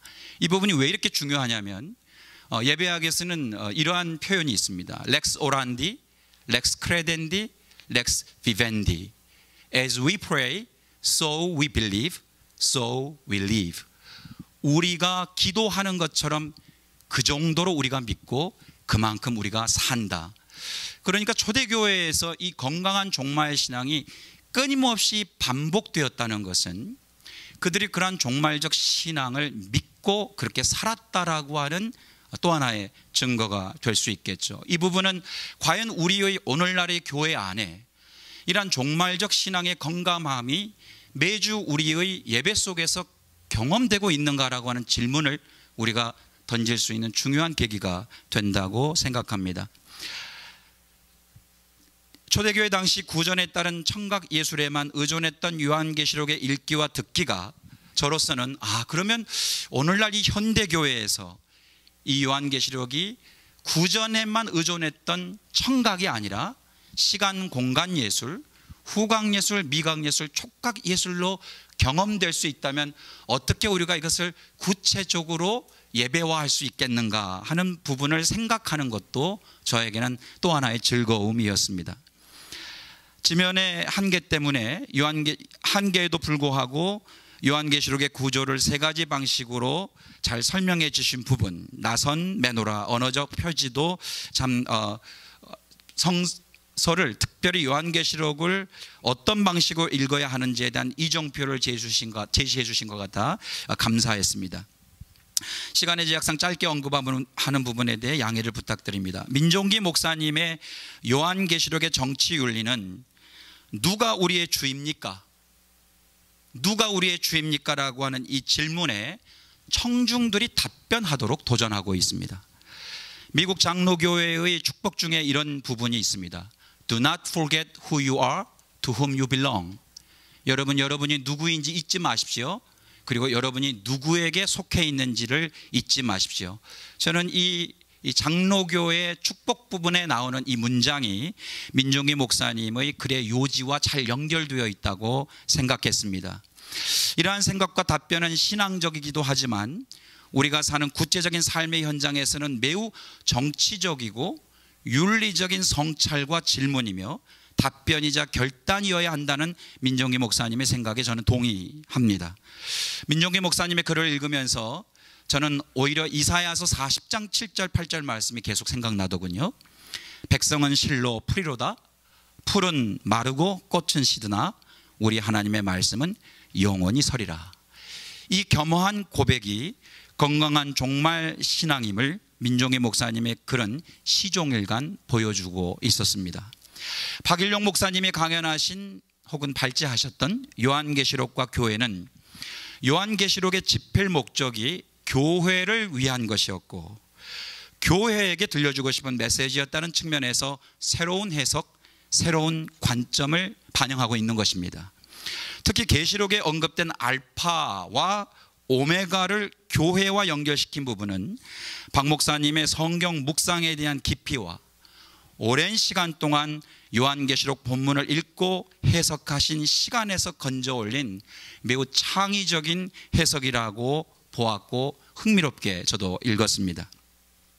이를 통해 마지막 부분에서 요한계시록이 현대 교회에 주는 메시지를 요약하셔서 오늘날 교회가 나아가야 할 길이 무엇인지를 제시하시고 교회의 본질이 무엇이고 교회의 정체성이 무엇인지를 다시 한번 요한계시록을 통해 점검해 볼 수 있도록 그 가이드라인을 제공해 주신 부분에 대해 저는 높게 평가하고 싶습니다. 다른 글에 비해서 상대적으로 짧게 강연 내용이 정리가 된 송병주 목사님의 요한계시록과 설교는 짧은 대신 그 의미하는 바와 목적은 분명하고 간결했습니다. 요한계시록을 정독하십시오. 저자의 마음에 공감하며 그 말씀을 전하십시오. 그리고 계시록을 보다 바르게 이해하기 위해서는 구약시대의 배경과 정황을 알고 계셔야 합니다. 계시록이 쓰여졌던 당시에 로마 상황 알고 계셔야 합니다. 마지막으로 서신서라는 특징을 살려 계시록을 읽어주십시오. 분명하고 간결하지 않습니까? 짧은 내용이지만 설교와 관련해서 목사님께서 하고 싶은 말씀은 다 하셨다 라고 저는 그렇게 평가하게 됩니다. 여기에 제가 여기 앞에 보면 설교학이라고 붙어 있어서 여기에 제가 조금 더 설교학적 관점에서 송병주 목사님의 이 글을 좀 더 보충하면 저는 가급적 난해하게 어려운 본문은 오직 하나만 말하시기를 설교하시기를 부탁드립니다. 너무 많은 포인트들을 회중들에게 전달하려고 보면 회중들도 무엇을 기억하고 가야 되는지 혼선이 오기 때문에 본문도 하나만 선택하시고 원 포인트 따라해 보십시오. 원 포인트. 그래서 하나의 본문만 선택하십시오. 원 텍스트. 그리고 그 본문에 따른 주제도 하나만 정하십시오. 원 팀. 그리고 교리도 예를 들면 신론, 구원론, 인간론, 구속론, 죄론, 문화론, 교회론, 제자론, 성경 너무 많은 닥트린 중에서도 본문에 나오는 오로지 하나의 닥트린만 얘기하라. 그래야 회중들이 그것을 기억하고 가기 때문이죠. 그리고 목회자가 회중에게 무엇을 필요로 하는지도 하나만 얘기해라. one need. 그리고 그것을 위해서 필요한 본문의 예화도 하나만 얘기하라. 이미지든 일러스트레이션이든 하나만 이야기해서 그것과 본문의 주제가 연결되도록만 하고 처음부터 마지막까지 예화에서 시작해서 예화로 끝나시면 안 된다. 이런 말씀입니다. 경험들이 있으신 것 같아요. 그리고 마지막으로 정말 우리가 어떻게 살아야 하는가에 대한 삶의 적용의 미션도 하나만 이야기해라. 그래서 원포인트 설교를 요한계시록과 연결한다면 참으로 다양한 요한계시록의 메시지들을 회중들이 기억하면서 건강한 종말신앙을 가질 수 있지 않을까 생각해보고, 더 여러 가지 방법들이 있는데 좀 아쉽지만 제가 이 부분을 생략하고 나머지 부분으로 좀 갈 수 있도록 하겠습니다. 전체적인 평가 중에 약간 좀 이제 크리티컬한 부분들을 조금 언급해 드리겠습니다. 이상명 총장님이 본문에서 지적하셨던 내부의 도전을 이렇게 열거하셨는데요. 세속주의, 기복주의, 종교다원주의, 그리고 자본주의를 언급하셨습니다. 전 동의합니다. 우리가 이러한 내부의 도전들에 많이 약합니다. 근데 제가 이 부분에서 또 한 가지 깊게 생각한 것이 군사주의입니다.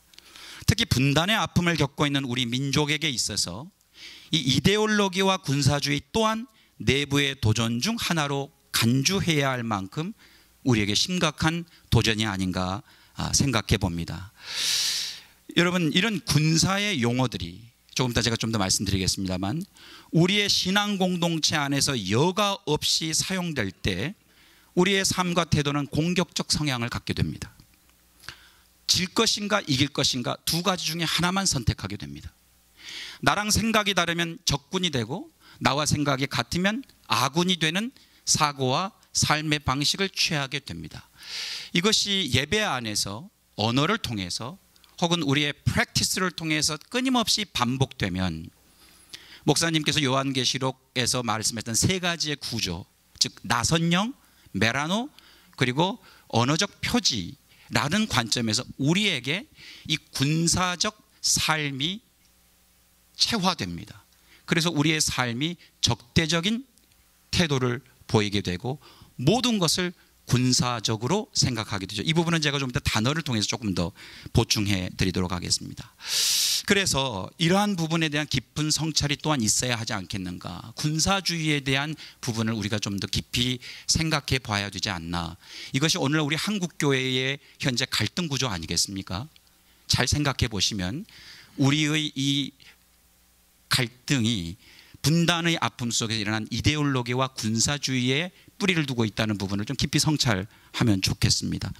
또 한 가지는 요한계시록이 성령의 감동에 의해서 쓰여진 책입니다. 아멘입니다. 그러나 또한 요한계시록은 역사적 산물이기에 우리의 해석이 필요합니다. 오늘 우리 저자들도 해석하셨습니다. 왜냐하면 그것이 당시의 역사적인 내용들을 담고 있기 때문이죠. 이런 과정에서 저는 계시록을 쓴 저자의 관점도 그 시대의 산물이지 않을까.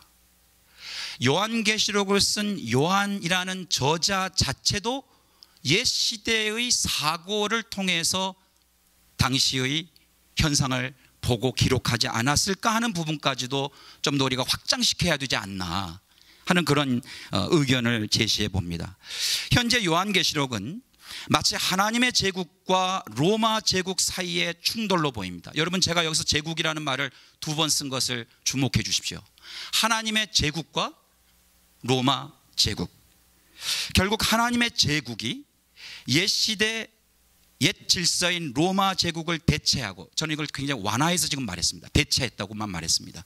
대체하고 새로운 제국을 새롭게 탄생시킨다. 그것을 새하늘, 새 땅, 새 예루살렘에도 어떻게 얘기하던 건지, 어쨌든 전체적인 논지가 새로운 제국을 다시 탄생시키는 이야기. 이 구조를 보면 힘 대 힘입니다. 힘으로 힘을 누릅니다. 강 대 강입니다. 더 센 강이 약한 강을 누르죠. 하나님의 나라가 여전히 제국주의적인 패턴을 가지고 있습니다. 우리 저자 중에 한 분이 말씀하신 전체주의가 지금 우리의 이 요한계시록의 전체적인 논지 안에 흐르고 있습니다. 기독교 전체주의, 그리고 기독교 절대 군주, 기독교 절대 왕조, 기독교 절대 권력의 패턴이 내용만 바뀌었지 여전히 그 방식과 패턴은 동일하게 이야기가 되고 있고, 요한계시록에서 요한이 그렇게 이야기하고 있다. 이것은 어쩔 수 없는 당시의 묵시 문학의 특징이기도 합니다. 이것은 그때 당시 그 한계를 벗어날 수가 없었다는 말입니다. 또 유대인들의 메시아 사상이 이러한 방식으로 흘렀습니다. 시오니즘이 그렇습니다. 여러분, 시오니즘 아시죠? 모든 열방이 시온을 향하여 절하고 무릎을 꿇는다. 여러분 생각해 보십시오. 로마 제국도 그렇게 했습니다. 바벨론 제국도 그렇게 했습니다. 당시의 모든 제국들이 그들 앞에 무릎 꿇게 하고 복종하게 했습니다. 폭력으로 폭력을 눌렀습니다. 그래서 새로운 세상을 만들었지만 또 다른 제국이 나타나서 또 그 과거의 제국들을 힘으로 누르고 폭력으로 눌렀습니다. 계시록의 저자가 역사의 종말과 완성을 이러한 제국적 혹은 식민주의적 패턴과 구도로밖에 보지 못했다는 것은 그 역시 제국주의 방식과 패턴으로 밖에는 새 시대를 여는 방식과 로마 제국이 멸망되는 방식을 알지 못했던 한계를 지닌 역사적 인물이었다는 것도 우리가 좀 더 확장해서 봐야 되지 않을까 하는 것입니다. 이제 우리는 종말을 제국주의 식민주의적 방식으로 보지 않고 이미 우리가 알고 있는 탈제국주의적 방식에서 바라볼 필요가 있다 하는 것이 전체 서평을 진행하고 있는 제가 여러분들하고 좀 나누고 싶은 말씀입니다.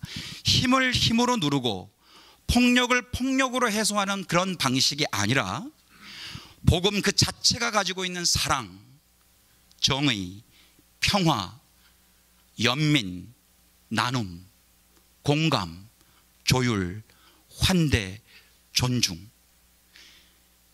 요한계시록이 쓰여질 당시에 요한은 이것을 아마 받아들이지 못했을 것입니다. 이러한 비폭력적인 하나님의 본성이 세상을 새롭게 하고 새 예루살렘을 경험하게 하고 새로운 땅과 새로운 하늘을 열 수 있을 것이라고 하는 그런 방식을 도저히 생각하지 못했을 것입니다. 강한 제국은 강한 힘으로 눌러야만 새로운 세상이 올 것이라고 하는 메시아 사상을 가지고 있었기 때문에 그것이 유대교 사상에 흐르는 전반적인 흐름이었단 말이에요. 그러므로 우리는 오히려 그러한 제국주의적인 생각과 사고의 패턴으로 이 세상의 완성과 종말을 기대할 것이 아니라 이제는 비폭력적인 이런 하나님의 본성으로 우리가 하나님의 평화의 일꾼과 화해의 일꾼으로 새로운 시대를 기다리고 새로운 시대를 만들어 가야 되는 것이 아닌가. 이러한 탈제국주의적인 관점은 이 세상의 전쟁터나 싸움터가 아니라고 하는 겁니다. 탈제국주의적 관점으로 이 세상은 싸움터나 영적 싸움을 하는 전쟁터가 아닙니다. 거룩이 전혀 존재하지 않는 세속의 세상이 아닙니다. 사랑과 평화와 정의와 연민과 공감과 환대가 경험되어야 할 이 세상도 이 땅의 하나님 나라입니다. 이 세상은 잠시 머물다가 떠나버릴 정거장 같은 곳이 아니라 이 세상도 하나님의 나라를 맛보고 경험해야 할 곳이고 바로 교회가 또 우리가 그것을 경험하게 해야 할 하나님의 일꾼이라는 것, 바로 그것이 요한계시록을 새롭게 보아야 할 종말과 완성이 아닌가 하는 그런 생각을 해보게 됩니다. 제가 시간을 너무 많이 썼는데 괜찮겠습니까? 조금만 더 해도 되겠습니까? 네, 한 두 번만 말씀하시는 것 같은데 제가 좀 더 구체적으로 말씀드리면 이 세상의 혐오와 증오의 대상, 곧 멸망하여 사라져버릴 심판의 대상 전쟁터가 아니라 언제든지 다시 하나님의 뜻으로 돌아올 가능성이 있는 둘째 아들과 같은 대상이고 니느웨와 같은 성읍임을 우리가 인식할 때 우리는 보다 이 세상을 이제는 빨리 벗어나 하나님이 만들어주실 새로운 세상으로 도망가듯이 올라가 버릴 존재들이 아니라 오히려 이 갈등 많고 죄악 많은 이 세상에 하나님의 복음이 경험될 수 있도록 하나님의 세상을 더 기다리고 완성하는 주체가 되는 것, 바로 그것이 오늘날 우리가 다시 한번 생각해 보아야 할 종말 신앙이 아닐까 하는 생각을 해보게 됩니다. 우리 저자들 글 속에 이런 단어들이 많이 있습니다. 영적 전쟁, 싸움, 만왕의 왕, 전투, 전선, 용사, 승리, 대장, 군병, 주인, 원수, 대적, 이기는 자, 군대, 심판, 멸망, 심지어 제목도 승전가입니다. 오늘날 군대에서 사용하는 용어들 맞습니다. 그런데 이것이 성서 당시에 이 용어들을 우리가 생각한다면 그건 분명히 제국주의적, 식민주의적 패턴의 군사 용어들입니다. 이 용어들이 사용되는 것뿐만 아니라 우리 교회 안에 전도 폭발, 여리고 함락 30일 기도작전, 그리고 어린 청소년들이 컨코러 지저스 크라이스트를 외치며 정복자 예수를 외치는 한 우리의 삶은, 우리의 신앙은 이 테두리 안을 벗어날 수 없고 오늘날 우리 한국 사회가 겪고 있고 이 미국 사회가 겪고 있는 오히려 이 갈등을 조장하는 촉진제의 역할을 교회 공동체가 운명적으로 할 수밖에 없다 하는 부분을 또 한번 말씀드리게 됩니다. 이것은 제국주의적 한계를 벗어나지 못한 방식의 또 다른 형태의 제국주의적 패턴을 하나님 나라의 원리에 연결시키는 것이라고 할 수 있고, 이러한 예는 예수 그리스도의 삶과 가르침에서는 볼 수 없는, 그분의 삶에서는 있지 않았던 폭력과 힘이 난무했던 부분이 아닌가 하는 생각을 갖게 됩니다. 이런 많은 생각들을 우리 저자들의 책이 해 주었습니다. 그래서 우리 저자들께서 전해주신 다양한 요한계시록과 관련된 주제들은 풍성한 내용들과 함께, 또 학자로서 또 예배학과 설교학을 가르치고 또 연구하는 사람으로서 또 이러한 고민들도 함께 하게 해주신 우리 네 분의 저자분들에게 진심으로 감사드립니다. 감사합니다. 네, 우리 김남중 교수님은 서평을 맡겠다니 부흥회를 하시네요. 감사합니다. 네, 우리 지금 시간이 얼마 없어서 오후 수업이 있어서 그런데 우리 질문을 혹시 있으시면은 한 분만 딱 받고. 오늘 그 계시록에 대해서 말씀하신 여러 가지 그 주제들은 너무나 저 역시 평소에 늘 가지고 있던 생각이고 fully 저는 그 동의를 하는 주제인데, 제가 이제 네 분 저자님들의 그것을 쭉 들으면서 떠오르는 한 가지 의문은, 우리가 흔히 일반에서 계시록을 생각하는 어떤 그 관점이 뭐 이런 오늘 말씀하신 거 뭐 교회적, 설교적 이런 모든 거 다 맞고, 또 계시록이 그것을 볼 때 이제 초대교회적 상황에서 일단은 그 청중에게 주어진 것이고, 그게 가장 리드에 적합한 것을 직면한 문제에 대한 대답을 주는 것이고, 그것이 또 사실은 전 세대를 살아가는 하나님의 백성들에게 주시는 메시지이기도 하고, 오늘날 살아가는 하나님의 백성들에게 우리가 어떻게 살아갈 것인가, 이런 오늘의 상황에서 적용시킬 수 있는 그 모든 점은 제가 충분히 제가 동의를 하지만, 뭐 보통 사람들이 계시록이 어렵다고 할 때 가지는 그 기본 개념은, 이것을 이제 마지막에 실제로 주님 재림에 오실 때 임하는 종말론적인 어떤 청사진으로 이제 그것을 보통은 이해하기 때문에, 보통 그게 많은 어려운 상징이기 때문에 사실 어렵다고 이야기를 하잖아요. 그렇다면 실제로 이 계시록 안에 오늘 나누신 그런 모든 그것도 다 유효하지만, 그러나 우리가 평소에 늘 가져왔던 이것이 실제로 주님 재림 때 있을 어떤 예언적인 묵시적인 종말론적인 청사진이라는 이러한 포인트를 오늘 말씀하신 저자분들은 여전히 이 계시록의 이러한 부분이 굉장히 주요한 부분으로 있다는 것을 인정을 하시는지, 아니면 실제 계시록을 볼 때 오늘 말씀 나눈 그런 시각으로만 봐야 되지, 이것을 종말론적인 청사진으로 이해하는 것은, 아까도 어떤 표현이 나오냐면 건전한 종말신앙이라는 표현이 여러 번 나왔는데, 이러한 건전한 종말신앙이 아닌 것인지, 예를 들어서 우리가 이러한 실제로 마지막에 주님 보실 때 어떤 일이 있을 것인가를 알기 위하여 계시록을 연구하고 그 어떤 청사진을 알기 위해서 하는 이 모든 일반 사람들이 가지는 노력이나 이러한 시도가 이것이 건전하지 않은 것인지 나쁜 것인지, 이런 부분에 대해서 저자님들은 사실 어떻게 생각하시는지 좀 알고 싶습니다. 좋은 질문 해주셔서 감사하고, 다 다룰 수 없었기 때문에 그런 부분을 다 못했고요.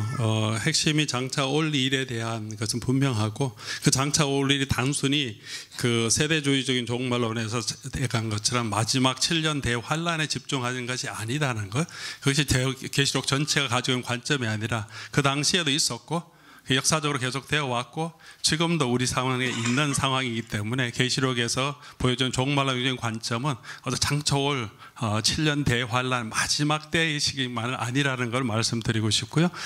그리고 또 한 가지 중요한 것은 저희가 강조했던 부분들은 이제 종말에 대한 것들을 좀 많이 강조하지 못했던 부분이 있기 때문에 뭐 전체적으로 우리가 그렇지만 예수님께서 다시 오신다는 것, 그리고 그에 대해서 우리가 반드시 준비해야 된다는 것은 예수님의 가르침이고, 복음서에 그 예수님의 그 재림 사상과 종말 이 요한계시록은 제가 볼 때는 뭐 이상용 총장님 계시지만 거의 동일하다고 생각하고, 요한의 사상은 예수님의 왕국 사상, 그 예수님의 재림 사상, 다시 올 사상이 그대로 반영되어 있고, 예수님의 선포에서 이미 임한 나라와 아직 임하지 않은 하나님의 나라의 긴장이 또 요한계시록에도 많이 있고, 특별히 그러나 요한계시록이 강조하고 있는 부분은 그 당시에 그 문화적인 그 역사적인 컨텍스트 안에서 핍박과 환란과 유혹 가운데 있는 정말 그 가장 힘든 고난 가운데 있는 교회들에게 주신 메시지라는 거죠.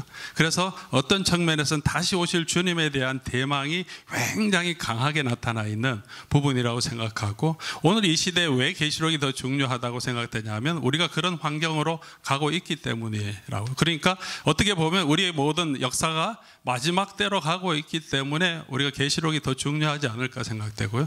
우리 총평을 해주셨던 우리 교수님의 이야기를 보면 우리가 현재의 더 어떤 사랑과 온유 이런 것들을 통해서 우리가 하나님의 나라의 회복의 관점을 더 강조해야 되는 부분은 우리가 분명하게 있지만, 그럼에도 불구하고 이 역사 가운데서 계속해서 교회가 당하고 있는 유혹과 환란은 계속될 것이라는 거예요.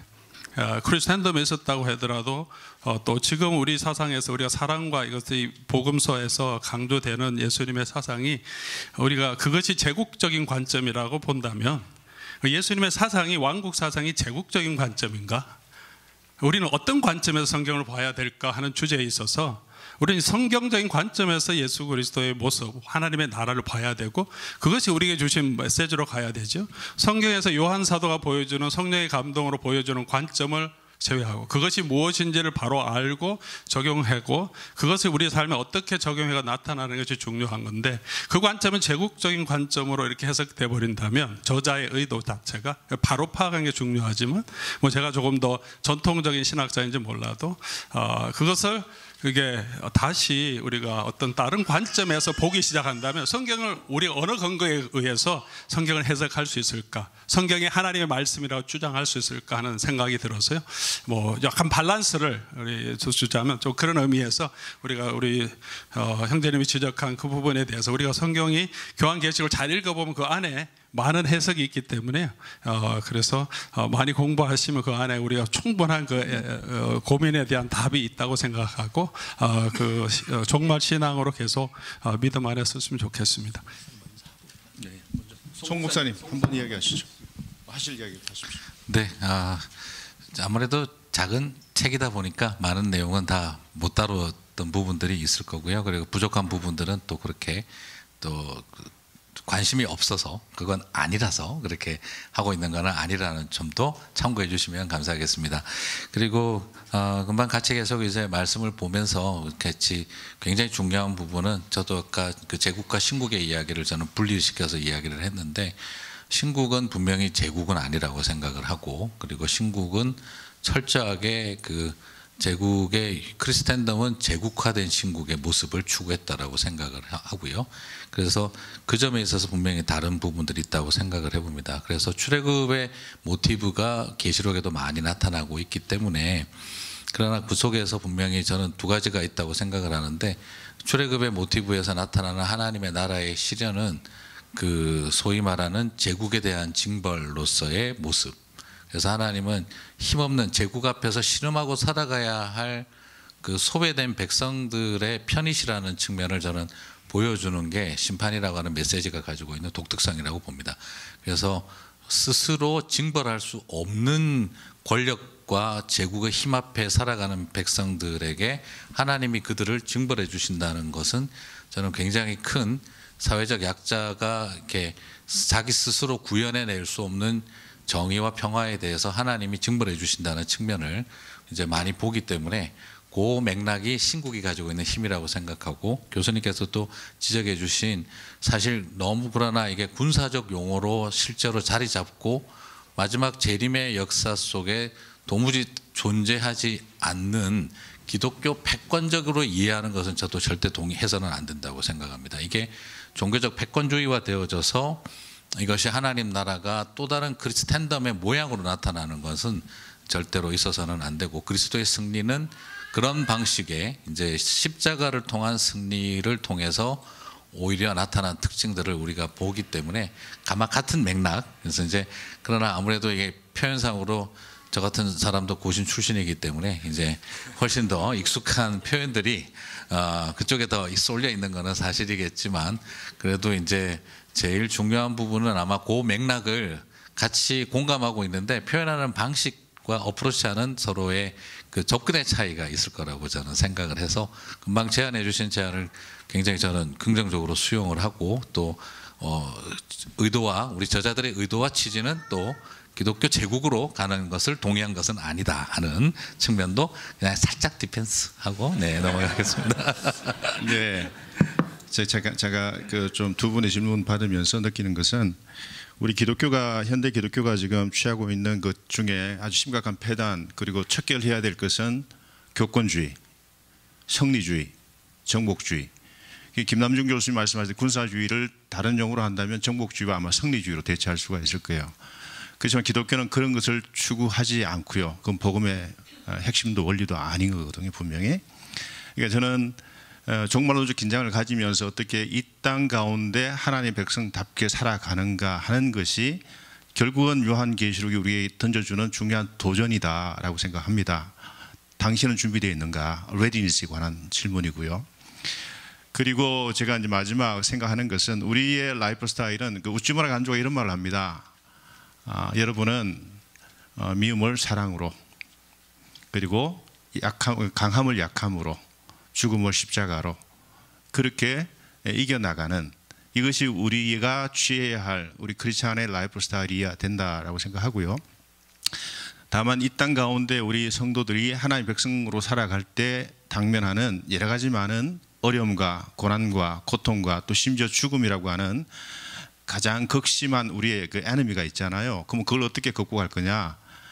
결국 우리는 우리의 라이프 스타일로 하나님의 백성답게 이 땅 가운데 살아가면 결국 최종의 빅터, 승리자는 예수 그리스도 하나님께서 그것을 대신 해 주신다라고 하는 그 믿음을 붙잡고 하나님의 백성답게 살아가는 그 이치대로 우리가 이 땅을 만약 살아간다면 하나님이 결국 그런 하나의 새로운 세상, 새하늘과 새 땅을 만들어 가실 거라고 하는 그 소망 붙잡고 가면 되지 않을까. 이것이 계시록이 우리에게 던져주는 도전이자 하나의 중요한 교훈이라 생각을 합니다. 이상입니다. 감사합니다. 제가 계시록을 이번에 같이 총장님이 또 이 주제에 갑자기 주셔갖고 제가 북서평을 써서 이제 신문에 벌써 냈지 않았습니까? 쓰면서 제가 마지막에 어떻게 썼냐면 이렇게 썼습니다.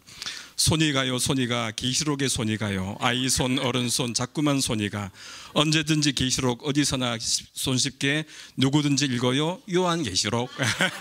근데 우리 가장 중요한 것은 저도 뭐 이렇게 계시록 보니까 설교한 게 별로 없더라고요. 근데 손 잡고 가야 되는데 그죠? 근데 자꾸 읽어봐야 되고 읽어야 되는데 근데 제가 읽으면서 이번에 공부하면서 이제 느낀 거는 뭐냐면은 우리 김남준 교수님이 아까 전에 말씀하신 것 중에 저자의 관점은 내 시대의 관점 아닌가. 그런데 저는 이 요한계시록을 읽으면서 죽임 당하신 어린 양 이게 요한계시록의 핵심 키워드구나. 근데 그것은 절저하게 그런 군사주의 아니거든요. 이게 요한계시록 5장 12절 말씀 보시면은 큰 음성으로 이르되 죽임을 당하신 어린 양은 능력과 부와 지혜와 힘과 존귀와 영광과 찬송을 받으시기에 합당하도다. 보좌 위에 있는 높고 높으신 뭐 이렇게 파워 갖고 있는 계신 분이 아니고 죽임 당하신 어린 양께서 파워를 갖고 계시는 것. 철학적으로 얘기하면 신학적으로 얘기하면 파워리스 파워죠. 이게 아주 유식한 말이죠. 이게. 그 예수 그리스도가 강력한 파워를 가진 분도 맞지만 그게 파워리스 파워라는 거예요. 파워리스 파워. 그죠? 믿으십니까? 아멘. 예, 요한계시록 저도 공부하면서 이번 2주 동안 좀 공부하면서 많은 걸 깨달았고 정말로 귀한 책이구나 하는 것들을 좀 다시금 새롭게 본 시간이 되었습니다. 박수로 우리 수고하신 분들 박수로 환영하겠습니다. 박수하겠습니다.